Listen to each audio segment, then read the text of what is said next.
Bueno, ha muerto Carlos Barba. Por su carrera transcurre la historia de la televisión hispana y del exilio cubano.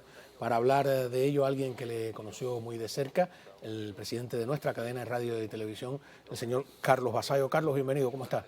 Bien. Triste. Nunca es un día alegre el ver pasar al más allá a un amigo personal y menos un amigo de esta dimensión, tamaño y talante. ¿Quién era Carlos Barba? ¿Por qué cree que tenía una dimensión y un talante importante? Bueno, sencillamente el personaje más importante del exilio cubano en la historia de la televisión en Estados Unidos. Mucha gente se olvida, y es bueno recordarle a todo el mundo, que Estados Unidos es un país singular en muchas cosas. Es tan singular que aquí estoy yo, sentado en esta televisora, pudiendo hablar incluso como propietario actual de esta cadena de televisión. Eso sería absolutamente impensable en ningún otro país. Yo no me imagino en Cuba actual que se transmitieran en inglés ningún canal de televisión, ni me imagino que en España, ni en Alemania, ni en Francia, ni en Italia, ni en Noruega, ni en Finlandia, ni en ningún país del mundo de la civilización europea nadie puede transmitir a través de la televisión abierta, de las ondas, de las concesiones del Estado, más que a través de una señal que sea abierta. Nadie puede transmitir más que en el idioma del país de origen. En América Latina igual, yo creo, ¿no? En América Latina generalmente es igual. En América Latina en ningún sitio ni en ninguna parte, no hablemos de China, en ningún otro lado. Por supuesto, los sistemas de cable modificaron en gran medida el acceso a otras plataformas como CNN, como Al Jazeera, etcétera, etcétera, que transmiten en un idioma diferente al del país.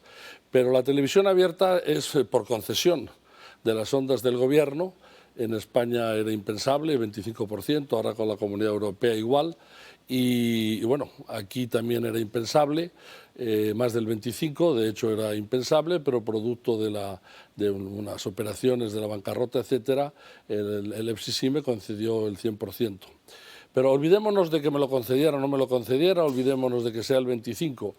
El hecho de que aquí en Estados Unidos exista dos networks potentísimos, Telemundo y Univisión, que transmiten en idioma español, y aquí en el sur de Florida seamos en este momento cuatro compañías transmitiendo, Estrella TV, ¿Mega? No, Mega, por supuesto, nosotros y bueno, tres, en este momento somos tres, llegaron a ser cuatro. Y eso es impensable. Estamos sentados aquí tú y yo, Cao, y nos parece lo más normal. No lo es. Es absolutamente impensable lo que los latinos han conseguido en Estados Unidos. Han conseguido, bueno, estamos aquí en Florida, que se vote, vengan las papeletas en inglés, que el idioma, en español, perdón, y que el idioma en las escuelas pueda también considerarse un estado bilingüe. Y todas esas cosas, al llegar al 2021 y a las nuevas generaciones y a la gente joven, todo eso le parece normal, es decir, ha sucedido porque sí. Es un milagro, salió de por el aire y sucedió. Pues no, señores, no es así. La realidad es que ha habido unos valientes, unos tipos que han empeñado su vida y han dejado su vida en hacer que el idioma español a través de las ondas pudiera llegar y conservar la tradición de muchísima gente, tanto de los mexicanos que se han tenido que exiliar en cantidades ingentes, ya no se sabe si hoy día son 40 millones o más y tienen sus propias radios, sus propias televisoras y su propio network y tienen todo, y nosotros a través de América TV proveemos de esa información a los cubanos y a la gente del sur de la Florida y a través de la radio. ¿Quién puede pensar en una radio en Europa también en español? Eso es algo impensable. Y sin embargo sucede, ocurre y estamos en ello. ¿Y por qué ocurre? Porque ha habido unos valientes. Barba es uno de esos. Si hay que distinguir a dos grandes de la televisión en español en los Estados Unidos, hay que empezar por don Emilio Azcárraga Vidaurreta, que es el primero que desde México dice un día que por qué no se puede llegar al otro lado de la frontera, si de hecho su hijo, el famoso Azcárraga Milmo, nace en Texas. Siempre se le dijo que había nacido en México para disimular, pero la realidad es que no, la realidad es que él nace en Texas. Y era una familia de ascendencia desde Milmo, su segundo apellido, en una ascendencia irlandesa. Por lo tanto, ese señor es el primero que dice un día que hay que pensar en poner en San Antonio y después va ampliando y usar el idioma español. Eso acaba desembocando, tras una historia que la podremos recorrer, en lo que hoy día es Univisión. Eso no sucedió de milagro. ¿Carlos Barba estuvo en Univisión? Por supuesto, pero él empieza por otro lado. Carlos Barba es la competencia. Carlos Barba es el segundo motor de ese circuito. Carlos Barba viene a Estados Unidos y arranca, después de haber sido pelotero, después de haber sido... ¿Qué había hecho en Cuba él? Él había trabajado para la CMQ, él había trabajado para Gore Mestre. Él era uno de los 5 galanes famosos. Todo el mundo me habla de los 5 famosos galanes. Rolandito Barral, Carlos Barba, Jorge Parra, Alberto Insúa, Carlos Alberto Bajía y Jorge Félix. Bueno, Carlos Barba es uno de los 5, ahí están los 5. Era bailarín, era cantante, era comediante. ¿Barba era bailarín? Sí, claro. Todos hacían todo, todos hacían un poco de todo. Él se viene a Estados Unidos, estudia en la Universidad Americana, juega béisbol, juega para un equipo de las ligas menores, pero semiprofesional, se lesiona un hombro y entonces se viene a Miami y en un bar se pone a cantar y a contar chistes. Y como hablaba muy mal inglés, se los aprendía de memoria, porque casi no se hablaba español. Y entonces él le decía al dueño, mire, yo lo hago tan bien y soy tan gracioso y tan simpático que aunque lo diga en inglés se van a reír, no hay ningún problema. Y así fue saliendo adelante hasta que decidió regresar a Cuba. Él regresa a Cuba en 1950 y algo, Barba nace en 1930, como toda la gente de esa época, entre la cual me incluyo, que yo soy bastantes años posterior, éramos precoces, salíamos rápido de casa, nos poníamos rápido a trabajar, nos poníamos rápido a ser útiles.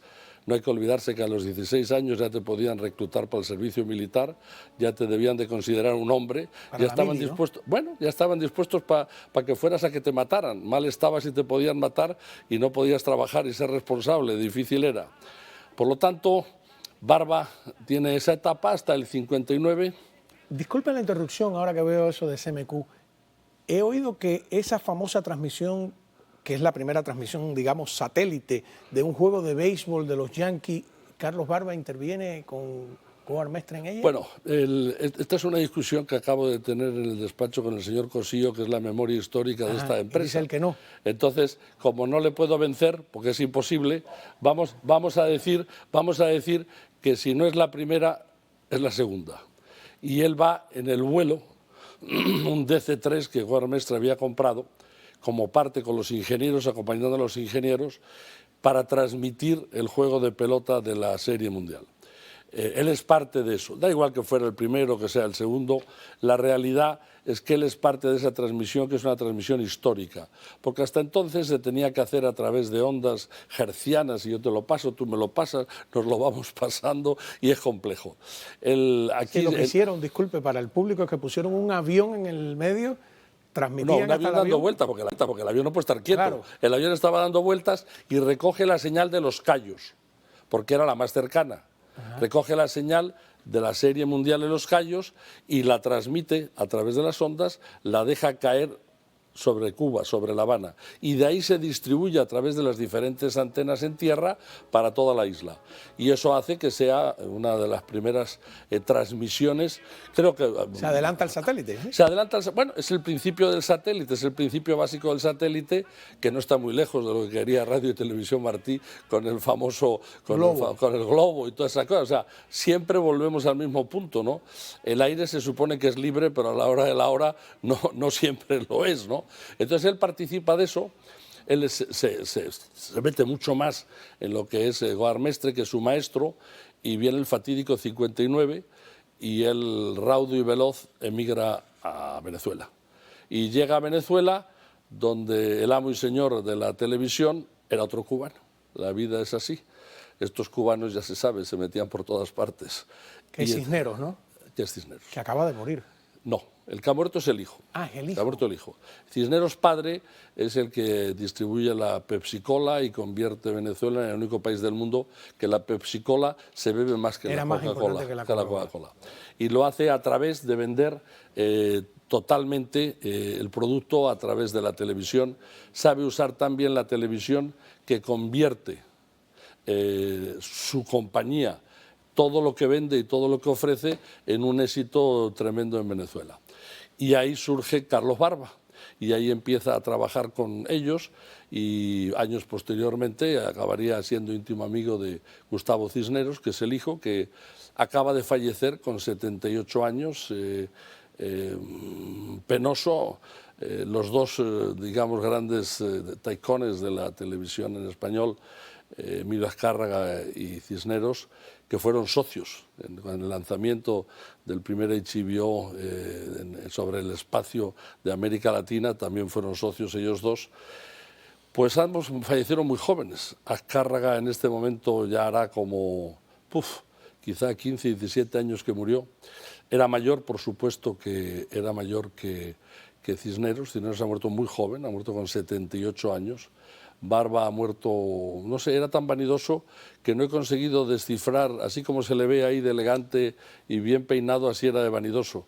Ahí Entonces, tiene un Emmy en la mano, no he conseguido saber, ese es Cisneros, es Gustavo. Y no he conseguido saber si tenía 87 años al momento de su fallecimiento, 89. Oficialmente él nació en 1900, yo creo que 1930, ¿no? Entonces la realidad es que es una confusión de fechas que no se sabe. Yo Por creo otro lado, que he visto 34. no, sí, claro, porque un día lo cambiaron y entonces decidieron, porque entonces aparecería con 92, pero bueno, yo creo que entre 87 y 89 sí tenía. Estuvo absolutamente, vamos a decir, trabajando y siendo útil hasta 60 años después de nacido, que más o menos se remonta al año 2016, 2017. Y él es tan importante porque él tocó todos los ases de la baraja. Él estuvo en el canal 47 de Nueva York, que es... que era de Telemundo. No era para nada de Telemundo. ¿No? ¿Era independiente? No, en un momento determinado a CBS no le permiten tener 3 señales de televisión porque está prohibido por el FCC sobre Nueva York, era monopolio. Entonces se lo vende a un señor que era posiblemente el mejor productor de teatro de la historia de Broadway, que se llama Norman Lear, y a su socio, que se llama Jerry Perenchio. Jerry Perenchio es ni más ni menos que el que después compra Univision. Jerry Perenchio era el que hacía en los espectáculos del Madison Square Garden, voceo, presentaciones, trajo a Julio Iglesias, trajo a Rafael, trajo a todo el mundo por intersección de Barba. Barba era el que quería traer a toda esa gente y a través del Canal 47 y las promociones conseguía abarrotar el Madison Square Garden. Es uno de los grandes que hace que la música latina de las grandes estrellas españolas al principio se hagan famosos en la Gran Manzana y a partir de ahí en todo Estados Unidos. Pero además del Canal 47, en el cual él permanece unos años, él también dirige lo que es el Guapa, las 3 estaciones de Puerto Rico, 2 de las estaciones, él dirigió Guapa, en aquel momento una United Arts, otra de CBS, y él dirige las 2 estaciones, lo que luego una es Telemundo y la otra es Univision, y Guapa, que permanece siendo tal cual como es. Él dirige las 2 en Puerto Rico y las 2 las convierte en las primeras estaciones de Puerto Rico, en su momento cada una de las 2. De ahí él pega el salto y en un momento determinado regresa otra vez con Venevisión Internacional, que tiene planes de expandirse por toda América Latina y por el mundo, pone sus oficinas en Coral Gables y él es el presidente de Venevisión Internacional. De ahí le llaman de vuelta, estamos hablando de 1988, 89 más o menos, un señor que se llama Sol Steinberg. Sol Steinberg era un multimillonario, un taicón, en serio, de esos que a los 40 años tenía 1 billón y a los 30 era millonario, y tiene en la universidad donde estudió en New Jersey, tiene que está saliendo ahí, que además tuve la suerte de ser un poco más que conocido de él, ser su amigo. Y este hombre consiguió unir distintas estaciones de televisión en Estados Unidos con un socio que se llama Joe Wallach. Y ellos montan lo que es el Telemundo actual. Ellos organizan una estación en Miami. Aquí, cuando se compra, yo tengo la suerte de venir cuando se compra el 51 aquí, compran una estación en Los Ángeles, compran una estación en Texas, en fin, montan un circuito que es lo que es actualmente Telemundo. Y en ese circuito todo puesto hay un presidente, vamos a decir, financiero, Chief Executive Office y todo lo demás, que es el señor Silverman, un distinguidísimo financiero que llegó a presidente de Citicorp y llegó a presidente de Avis, de las rentas de coches, un grande. El señor Solly Steinberg no tenía absolutamente nada que ver con la televisión. El señor Solly Steinberg había comprado una compañía que se llamaba Reliance Group. Era la segunda reaseguradora del mundo después de la Lloyd's de Jones. Entonces un día decidió que se iba a meter al mundo de la televisión. Entonces a mí me llamó Barba, no tenían producto y yo aparezco con mis películas. Y yo firmo un contrato con ellos por 400 películas en 2 lotes, primero 200 y luego 200. Y se programaba Telemundo solo con las películas. Y yo acudía a la calle Broadway, a las oficinas de Telemundo, en el despacho del señor Sol Steinberg. Y Barba tenía un despacho en otra zona donde había roto un cristalito para poder fumar con el puro y sacar el humo. Porque en aquel entonces, bueno, ya se habían cerrado los edificios, no se podía fumar, y él se acercaba a la ventana para tirar el aire y bajaba como si fuera una ventanilla de correos. Y lo bajaba. Y hasta que le pillaron, le prohibieron terminantemente que lo hiciera años después, pero él ya había salido de allí. En ese momento no tenían programación de ningún tipo. Y entonces Barba dice, solución, Vasallo. Yo lo había conocido antes, porque él además había sido antes presidente también con Norman Lear y con Perenchio, presidente de Embassy Pictures. Embassy Pictures es lo que se convierte en Columbia Pictures, que era la distribuidora de películas en español de Columbia para América Latina. Y tuvieron la suerte de contar con la gloria de tener las películas de Cantinflas. Y ellos eran, modestia aparte, la segunda distribuidora, la primera era la mía. La segunda era la de ellos y ahí competíamos por el mercado hispano de teatros en Estados Unidos. Ellos, las películas de Cantinflas en ellos era lo que mandaba. Ellos eran fuertes en Nueva York y yo era fuerte con el producto mexicano en todos Estados Unidos. Yo lo conocía desde aquel entonces.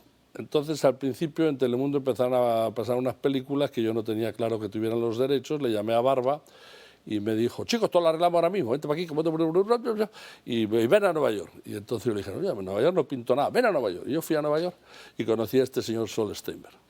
Y entonces me dijo, mañana mismo hacemos el contrato. Y digo, mañana mismo le doy dinero, porque aquí tenemos prisa. Y yo dije, ah, caray, ¿y dónde quiere que me siente? Dice, no, en el contrato va incluido que usted esté aquí. Ah, muy bien. Entonces fuimos a una oficina donde estaba Barba, estaba Silverman y otras gentes que luego siguieron ahí en Telemundo. Y entonces preguntó, ¿dónde está mi oficina? ¿O eres my office? Entonces abrieron una oficina oscura que no había entrado nadie nunca. Y me dijo, esta es tu oficina. Y dije, ah, bueno, muy bien, muchas gracias. Y yo dije, ¿y dónde está la tele? Porque yo tendré que ver mis películas en algún lado para saber si están bien de calidad. Y él preguntó, ¿y dónde está la tele? Y entonces abrieron ahí una cosa y dijeron, esta es la tele, conéctenla. Y no estaba conectada. Cuando la consiguieron conectar, no se recibía la señal de Telemundo. No se podía ver, porque aquel edificio no tenía un sistema de cable que incluyera Telemundo todavía. Y yo dije, pues no es mal comienzo, no comenzamos mal, vamos a ver a dónde conseguimos llegar. Y desde aquel entonces yo le guardé un cariño y una relación especial. Él me enseñó Nueva York bien, él me llevaba con una limusín como un Tycoon de New York, como una película de Scorsese. Se ponía su traje, se vestía bien, me decía, Carlos, ven bien vestido, por favor. Y yo iba bien vestido para darle gusto porque no quería llevar un acompañante o un guardaespaldas que se viera mal. Modestia aparte, yo también era un figurín, o sea que tampoco quedaba mal en el conjunto. Y entonces se pedían unas limusines que venían y nos daban vueltas por Nueva York, y entonces las llamaba, estaban dando vueltas como los Uber de ahora, y entonces él llamaba un teléfono y decía, ahora esta dirección, y aparecía una limusín, que no era nuestra, era de todo el mundo, y te llevaba al sitio.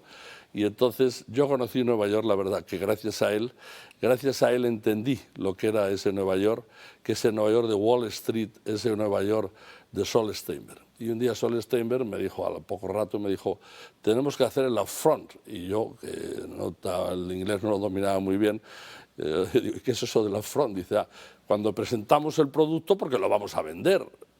Ah, bueno, ¿y qué tengo que hacer? Entonces yo me presenté allí con Andrés García, que iba a presentar un programa, y con la que era, claro, y con la que era mi pareja, Maribel Guardia, y entonces allí nos presentamos y allí firmamos en público, delante de las cámaras, el contrato, para que estarán las imágenes, estará, y entonces Barba se subió al estrado y dice, ahora vamos a tener la mejor programación con las películas y esto, más esto, más esto, y siempre metía programación argentina, que le gustaba mucho el argentino a él, porque es con lo que había triunfado en el Canal 47.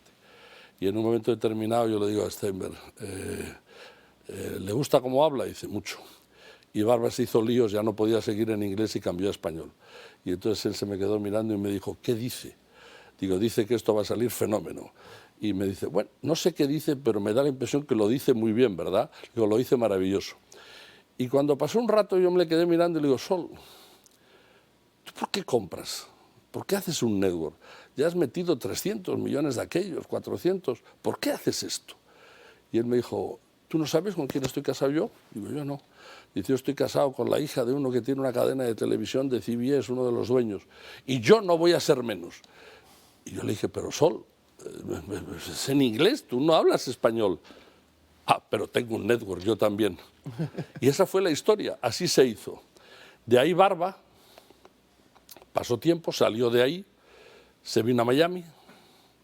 En Miami, por diferentes circunstancias de la vida, le habían quitado a Azcárraga Univisión, le habían dicho que era falso, que tenía solo el 25%, y le quitaron Univisión y SIM. SIM se llamaba Spanish International Network, y era, digamos, el network el que programaba, era el que era realmente propiedad de Televisa, o podía ser propiedad de ellos, porque era una sociedad que lo que hacía era programar para otra sociedad, que era la sociedad que era propietaria de las antenas en Nueva York, en Los Ángeles, etcétera, en todo Estados Unidos.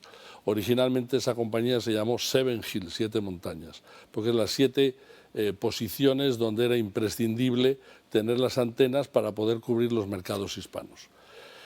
Y entonces aquello se lo habían quitado y había, después de una peripecia, había acabado en manos de Hallmark. Hallmark era... Que hacía las tarjetas. La de las tarjetas. Y entonces creo que quieren que cortemos. Vamos al corte. ¿No ponen música para...? ¿No ponen música? Bueno, pues cortamos y volvemos. Tengo una propuesta. Vamos a escuchar al propio Carlos Barba en su propia voz, como diría, hablando de la apertura del canal de televisión hispana en Nueva York, o de uno de los canales. Habla de su compromiso con la televisión, etcétera. Ya verán al regreso y, bueno, pues un poco más. No, ya antes de irnos, no uno de los canales, es el canal que era nuestro. Ese canal es este canal. ¿Ah, sí? Ese es este canal. ¿Qué cosas tiene la vida? Me lo cuenta bien cuando volvamos a la pausa.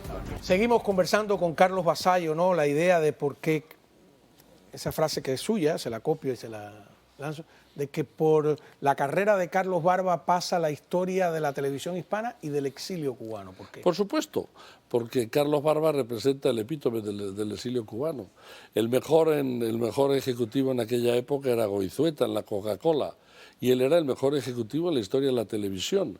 O sea, nos hemos quedado cuando Hallmark le dice a Perenchio que le compre, y Perenchio le hace presidente de Univision Stations, y le dice nada más que le pide un favor, que no se ponga el puro y no salga en la portada del New York Times y de todo lo demás.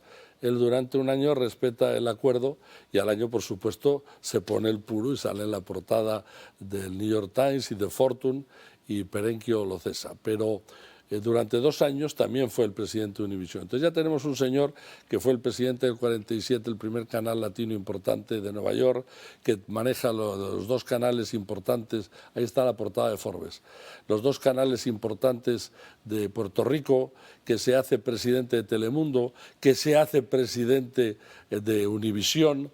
Él es el que junta, él trabajaba para Venevisión, y él es el que fuerza la situación para que Perenchio dé el 12,5% a cada uno, cuando en mi opinión es un reparto disparejo, porque después que se puso la programación y a cada uno se les dio una cantidad importante por la programación, el 80% de la programación era mexicana y solo el 20% venezolana. Y eso se lo deben los Cisneros a Carlos Barba sin ningún tipo de duda. Luego la cosa fue evolucionando, Cisneros vendió y Televisa ha acabado ahora donde está, siendo el mayor propietario de la fusión del grupo Univisión con Televisa. Pero no nos salgamos. En ese momento Barba sale de ahí y se viene a Miami a vivir de manera permanente. En ese momento aquí hay un joven incipiente, un señor de Argentina, que se llama Omar Saúl Romay, que está tratando de poner un canal de televisión para el sur de la Florida. Ese canal es el canal 41 en el que estamos. Y ese señor era amigo de Carlos Barba. Y entonces le dijo, voy a poner a mi hijo, a Omar, que está viviendo en Los Ángeles, y por favor trabaja con él. Por lo tanto, él es uno de los fundadores indirectos de este canal en su primera etapa. De ahí él pasa a trabajar con un señor que se llamaba el Doctor de la Peña, que es un señor que compra dos full power de Los Cayos y por sus relaciones X consigue que se trasladen a Miami. Uno de esos canales es el actual Mega TV y el otro es el actual Estrella TV, antes Fox, antes Caracol. El Doctor de la Peña se hinchó a ganar dinero por esas dos operaciones y un día aparece Barba y me dice, yo he hecho esas dos operaciones, soy un fenómeno y te tienes que meter conmigo en un nuevo proyecto que se llama Caribe Visión. Pues yo se la debía, ¿para qué más que la verdad? Y me meto con los ojos cerrados, no muy convencido de que voy a salir bien, la verdad, pero se lo debía, la verdad es que se lo debía. Y a mí me enseñaron que es de bien agradecido, ¿no? Es de hombre ser bien agradecido y yo se lo tenía que pagar. No sé si fue el más grande error de mi vida o fue el mayor placer de mi vida, no lo sé todavía. Eso fue 2006, han pasado 17 años y aquí estoy. He pasado de poner dinero a estar aquí sentado contigo. El recorrido se ha llevado una parte muy importante de mi vida y una parte importante, ya lo he dicho varias veces, de mi talento, mi energía, talento poco mucho, mi energía, mi salud y mi dinero. Pero estoy convencido que voy a conseguir acabarlo con bien dentro de muchos años. Pero en ese proyecto él me involucra y por X motivos yo acabo siendo aquí el actual presidente. Bien, él toca todas las teclas, ya hemos hablado, él está guapa, él está en CBS Telemundo, él está en Canal 47 en Nueva York, la primera televisión hispana de importancia, él está en Telemundo cuando se forma, es el primer presidente, cuando la cadena está unificada, él está en Univisión, él está en lo que es el origen de Mega TV, él está en lo que es el origen de Caracol y él está en lo que es el origen de Caribevisión, que después a través de distintas fusiones acaba siendo América TV. Y aquí estamos. Y esa es la mayor hazaña de ningún cubano y posiblemente de ningún latino en Estados Unidos en los puestos ejecutivos de la televisión. Tiene gracia esa foto que estamos viendo. ¿Está Trujillo ahí? Porque, no, el que está ahí es Marcel Felipe. Pero al lado está Trujillo. No. Ah, bueno, Trujillo, no sé quién era Trujillo. Orlando Trujillo, un productor que trabajó en Telemundo con nosotros, después trabajó aquí. Yo a él no lo conocía. Un productor de línea. El que está ahí es Marcel Felipe. La chica no sé quién es. Yo tampoco, pero de hecho yo conozco, eso es en las instalaciones del Doral, donde se ponen las primeras instalaciones de Caribevisión, antes Buenavisión. Esa es la antigua sede de América TV. Que es la antigua sede también de América TV. Y ahí Carlos Barba gobierna como rey en casa, encantado. Y el que está a la derecha, o a la izquierda de la foto, si la miramos de frente a la pantalla, es el abogado Marcel Felipe, que es el actual abogado de este canal y que es la persona, el cónsul del canal y amigo personal y todo lo demás. Y me están diciendo los productores que era el 1520 Northwest de la 79 Avenida. ¿Alguno de los camarógrafos a lo mejor recuerda? Bueno, allí era. Bueno, el caso es que a mí un día Barba me dice, oye chico, ponete de acuerdo conmigo, vete a ver a este. Y yo conozco al doctor Felipe. En aquel entonces tendría 30 y pocos años, era un imberbe con una guayabera. Y cuando salí de allí, yo dije, caramba, este chico es un buen abogado. Yo creo que lo que más me conviene es que el día de mañana sea mi abogado. Y así fue, y ahí ha permanecido. La persona que estaba con él, la foto anterior, es Burillo, el que era mi socio de Televisa. Y la verdad, debo decir también que este es Burillo, que cuando veo todas estas fotos y todas estas imágenes, no dejo de pensar que este es parte del recorrido de mi vida, ¿no? Yo siempre he estado ligado a esos canales a través de las películas y posteriormente a través de mis propios canales de películas y actualmente a través del Canal 41, donde entre unas cosas y otras, repito, entré en el 2007. Llevo 16 años lidiando con esta situación. Le propongo algo. Vamos a una pausa, le propongo también a la producción, pero hemos estado hablando de Carlos Barba y no lo hemos escuchado hablar. Vámonos al corte comercial con estas declaraciones del propio Carlos Barba y regresamos enseguida. Hace 50 años que estoy haciendo televisión en español en los Estados Unidos y no me rindo. Creo que hay todavía mucho que hacer y se me ocurrió crear algo que le llamo yo la nueva televisión, la nueva comunicación, que se basa en hacer un canal de televisión que tenga una apelación muy cerca y que transmita a la comunidad hispana de Nueva York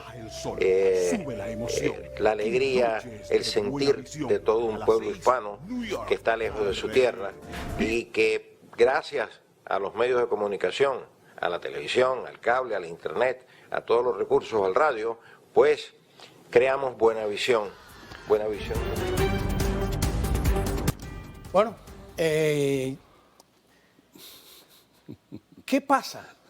¿Es la misma televisión, la de la época de Carlos Barba? ¿Estamos en una época de tecnología disruptiva, le llaman, con el internet, etcétera? No, claro, lo que pasa es que la oferta para la gente es una oferta muy superior.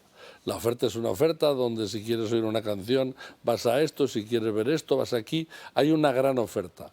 Nosotros con la televisión nos tenemos que convertir en la inmediatez, pero no la inmediatez del teléfono, no la inmediatez del iPad, sino la inmediatez mientras estás comiendo, cenando, merendando en tu casa o cuando quieres verlo en una pantalla grande y hacer la televisión. Básicamente tienes que dar información, noticias, debate, es otra televisión. El entretenimiento antes era la clave, ahora es una parte. Y dentro de un rato iremos con la Mesa Nostra y Omar Moinelo y antes hemos pasado éxitos de siempre. Pero la médula tiene que ser el hacer llegar a la comunidad y a la gente a quien sirves y quien te quiere ver y quienes son tus seguidores, las noticias, la actualidad y la opinión. Sin debate y opinión no somos nada, absolutamente nada.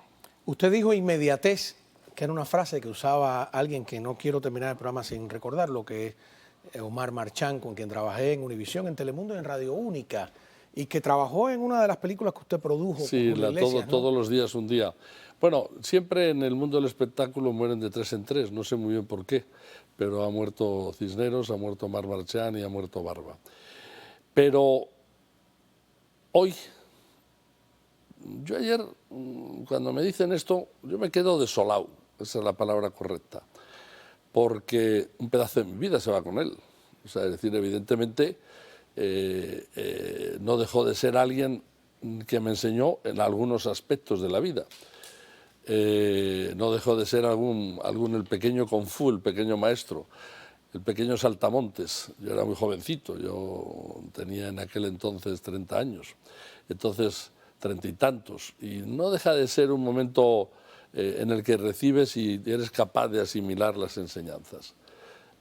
Pero yo cuando veo en Telemundo ayer del que fue presidente, que Ira montó y organizó y yo pasaba las películas y fuimos la clave para que esa compañía saliera adelante y le robamos el 25% del rating a Univisión con unas películas de su propio mercado, del propio mercado mexicano, en los mercados de ellos, yo vi una nota que duraba escasamente 2 minutos donde decía Telemundo que había formado parte de su board o director, ni presidente ni nada. En Univisión, de la que fue presidente, ni mención. Y eso tiene una explicación. Telemundo es propiedad de NBC y Univisión es propiedad de un grupo conglomerado donde mandan los mexicanos, pero Davis es un señor más americano que americano, el que está al frente, y el grupo que le rodea no es precisamente, a pesar de lo que parezca, hispanófilo, cubanófilo, ni nada que se le parezca. Por lo tanto, tampoco tenían por qué reseñar la figura de Barba. Nosotros sí. Nosotros estábamos en la obligación, y yo en la obligación personal y moral, de que no pasara desapercibida su figura para las gentes que no lo habían conocido, que no tuvieron la suerte de disfrutarlo en algún momento.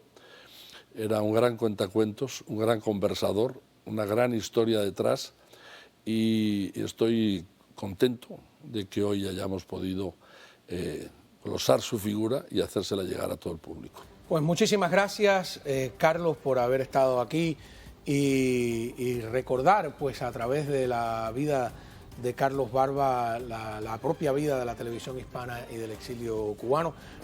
Debería pasar por la radio también. No, pero nunca te olvides del punto más importante, ¿Cuál? Barba. Recordar es volver a vivir. Es vivir. Y si no tienes recuerdos, que es lo que le pasó a él en la última etapa, no hay nada más triste. Que él haya muerto con principio de Alzheimer y poca memoria, y que se le haya borrado el disco duro a un hombre de ese nivel. Es tremendo, ¿no? Tremendo. Muchísimas gracias. Les recordamos que estamos en la Radio América Radio también, que hay una amplia programación durante todo el día. Nosotros específicamente estamos a las 2:30 de la tarde hasta las 4. A continuación viene Omar Moinelo. Para acabar, porque nunca lo decimos, porque no te dejo acabar, Jau.